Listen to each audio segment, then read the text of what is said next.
오늘은 여러분들과 함께 전체적인 시황을 한번 살펴보도록 하겠습니다. 미국 증시가 어느 정도 조정 국면에 들어가기 시작하면서 우리나라 증시도 영향을 받고 있는데요. 미국 증시가 사실은 굉장히 코로나 사태도 불구하고 선방을 하는 수준을 넘어서 높게 상승을 했죠. 코로나 이전 상태로 회복한 것이 아니라 나스닥 같은 경우에는요. 코로나 이전에 거의 10,000포인트였었는데 코로나 사태 이후로 12,000포인트까지 상승을 했죠. 그러니까 거의 뭐 코로나 사태로 실물 경제는 힘든데도 불구하고 시장이 그 전 코로나 사태 이전보다 20%나 더 높게 상승을 했다가 최근에 이제 조정 국면을 보이고 있습니다. 어제 종가로 거의 이제 900포인트 정도까지 이제 하락을 한 상태죠. 그러면 과연 이제 미국 증시가 과연 다시 뭐 나스닥이 12,000포인트를 넘어서 더 갈 수 있을지 아니면은 계속해서 조정 국면에 들어갈 것인지 아니면 뭐 보합 국면에 갈 것인지 저희가 살펴봐야 되는데요.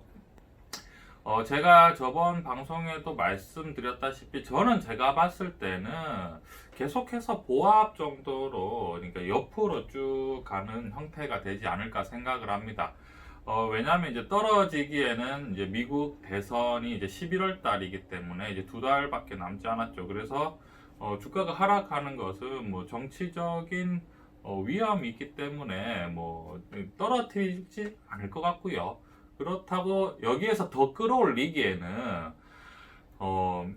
인플레이션 압박이 굉장히 크죠. 나스닥이 여러분 10,000포인트에서 12,000까지 올라갔는데 여기서 이제 주식이 어느 정도 조정 국면에 갔다가 더 올라가기 위해서는 뭐가 필요하겠습니까? 여러분 두 가지가 필요하겠죠. 첫째는 뭐냐면 더 큰 기대심, 과거보다 더 많은 기대심을 줘야 되고 두 번째는 뭐냐면 돈 양 자체를 늘리는 겁니다. 추가 엄청난 경기 부양책을 쓰고 양적 완화 정책을 더 써야 되는데 그러기에는 사실은 이제 점점 인플레이션, 그러니까 한마디로 물가 상승, 그 다음에 화폐 가치 하락에 대한 어느 정도 우려가 점점 나오고 있는 상황이죠. 실물 경기가 너무 힘든데, 그리고 또 화폐량만 너무 많아지고, 그리고 저렇게 유동 자산만 올라가게 되면 사실은 빈부격차가 너무 심해지고 결국은 인플레이션이 일어날 수밖에 없는 그러한 상황이죠.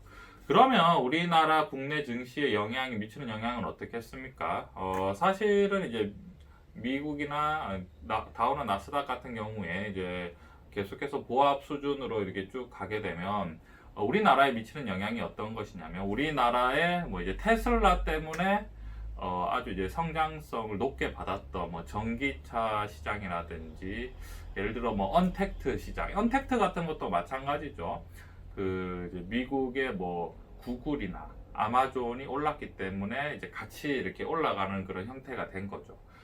그렇기 때문에 우리나라의 어떤 그 지금 계속해서 폭발적으로 상승했던 코로나 어떤 수혜주라고 할 수 있죠. 뭐 언택트라든지 뭐 비대면 그런 주식 같은 경우에는 과거만큼 더 폭발적으로 상승하기는 조금 이제 힘에 부치지 않을까라고 생각을 합니다. 여러분, 그럴 수밖에 없는 게 이제 실적을 한번 살펴보시면요. 아마 바로 이렇게 느끼실 수 있을 거예요. 보면 뭐 네이버나 카카오가 굉장히 많이 올라갔지만 뭐 실적은 물론 과거보다는 좋아졌다고 하지만 되게 그게 엄청 많이 이렇게 과연 주가가 상승하는 만큼 실적이 받쳐주고 있느냐라고 하면 상식적인 질문을 했을 때는 그렇지 않다는 거죠.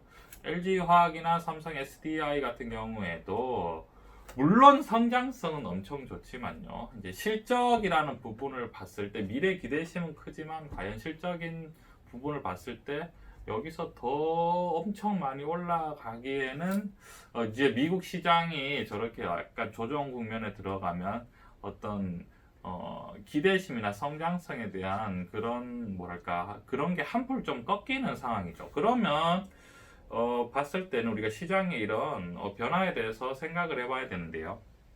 그렇게 되면 이제 시중의 유동성은 물론 기대심이 어디로 가겠느냐라고 봤을 때는 일단은 실적이 어느 정도 받쳐주는 주식으로 이제 자금이 이동하는 거죠. 여러분 이게 기대 성장성 있는 주식이 빠진다는 말이 아니라 성장성 있는 것들은 이제 계속해서 유지를 하고 성장성 계속 살아있는 거죠. 근데 이제 성장성 살아있지만 더 높게 올라가기에는 더 큰 기대심을 줘야 되는데, 그게 그렇게 만만하지 않고, 어느 정도 유지를 하겠지만 지금 금리가 싸고 계속해서 유동성 자산이 돌기 때문에 결국은 찾다 보면 이제 실적이 어느 정도 받쳐주는 주식에 들어갈 수밖에 없고, 또 배당이 어느 정도 이제 저금리이기 때문에 배당이 들어가는 주식에 들어갈 수밖에 없고, 하나의 기대심이 살아있는 게 있습니다. 여러분, 뭐가 있을까요, 여러분? 바이오입니다. 이게 코로나 사태가 심각해질수록 이 현실이 어려질수록 이제 바이오 시장에 대한 열망이 사람들이 더 커지겠죠. 그래서 바이오 시장 같은 경우에는 기대심이 아직 계속해서 살아 있을 것 같습니다. 그래서 오히려 유동성을 이용한 단기적인 매매 같은 경우에는요, 바이오 업종이 제일 좋을 것 같고요. 당분간 언택트나 그 다음에 전기차 시장 같은 경우에는 조금 더 지켜봐야 될 것 같습니다. 특히나 전기차 시장 같은 경우에는 중요한 행사가 있죠. 테슬라에서 이제 배터리 데이라는 날을 이제 만들었는데요. 9월 23일인가요, 아마. 정확하게는 한번 알아봐야 되겠습니다만 얼마 남지 않았습니다. 배터리 데이 때 과연 어떤 혁신적인 배터리 기술을 공개할지 그때 한번 지켜봐야 될 것 같고요. 그래서 시장 상황 같은 경우에는 이제 과거만큼 우리가 이제 지금까지 경험해온 어떤 폭발적인 테슬라 같이 엄청나게 올라가는 기대심을 약간 한풀 꺾여 있는 상태다. 왜냐하면 그 이유는 뭐냐면 여기서 돈을 더 풀었다가 인플레이션 압박이 너무 심해지고 인플레이션이 심해지기 시작하면 경기에는 굉장히 치명적이죠. 안정적이게 이제 물가가 상승해야 되는데 급격하게 물가가 상승하면 굉장히 이제 치명적입니다. 경제는요. 한번 그렇게 되면 거의 돌이킬 수가 없는 상황이 되는 거죠. 그렇기 때문에 양적 완화 정책이 어느 정도 인내를 좀 할 것 같아요. 미국이 중앙은행이라든지 이제 공화당이 지켜볼 것 같습니다.